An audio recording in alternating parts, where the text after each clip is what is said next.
Well, we're now joined by retired Lieutenant General André Deschamps. He is the National President of the Royal Canadian Air Force Association. He was also a commander in the Royal Canadian Air Force from 2009 and 2012. He joins us now in Ottawa. General, thank you for joining us today. Good morning. Thank you for having me. You know, this is such a horrible tragedy, made even more tragic that this crash happened during what looked like a routine takeoff. I'm wondering what goes through your mind when you look at the video of the jet leaving the Kamloops runway? Yeah, well, first off, I'd like to express our condolences and sympathies to Captain Casey's family for their tragic loss. And of course, we are hoping for a speedy recovery for Captain McDougall as he deals with this consequences of yesterday. The trip itself looked normal. The takeoff looked absolutely regular. The planes were in formation at the end of the runway. Landing gear was up. It looked normal. And as everybody noticed, by the time we got to the end of the runway, the pilot on the left side, Captain McDougall, executed a rapid climb, also known as a zoom maneuver, which is typically done when the pilot detects an abnormality in the aircraft or something going on that he requires to gain altitude rapidly to assess the situation. So that, I guess, is the point where you as a pilot realize that something is amiss with this takeoff. Yes, absolutely. It's not a normal maneuver, and it's drilled into the pilots that as soon as you have a serious problem, you get away from the ground, gain some altitude, buy yourself some time to assess the situation and make a decision whether you can stay with the airplane or you have to leave the airplane. Does the fact that, you know, when I look at that video, and I'm not a pilot, I have no expertise in this whatsoever, but when I looked at the video, I saw that steep ascent that you're describing, and then it quickly started to nosedive. Does that indicate to you a mechanical problem?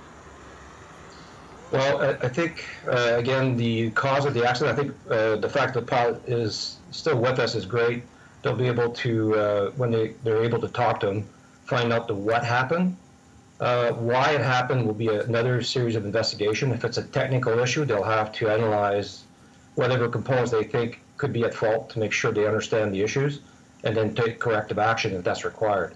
But at this point, I think it's fair to say that the pilot reacted quickly, gained as much altitude as he could. Don't forget they were at very low speed. They just got off the ground, so they don't have a lot of energy. They're just building energy at this point. So that's why you saw the airplane go up, but it didn't go up very high or for very long before it ran out of speed and therefore ran out of options. Mm-hmm. Yeah, General, I'm wondering if you might tell us about the skill level, the training, the expertise that's actually required of a pilot who does become a snowbird. It's a pretty rigorous selection process. The snowbirds typically will do a 3-year tour on the squadron. It can vary, but it's usually the standard. There's a call for volunteers. It's a volunteer posting because of the demands that we put on the pilots and their families. So people have to be motivated to do this, and then they have to be screened to make sure they meet the high standards of the squadron, and they can mesh with their teammates.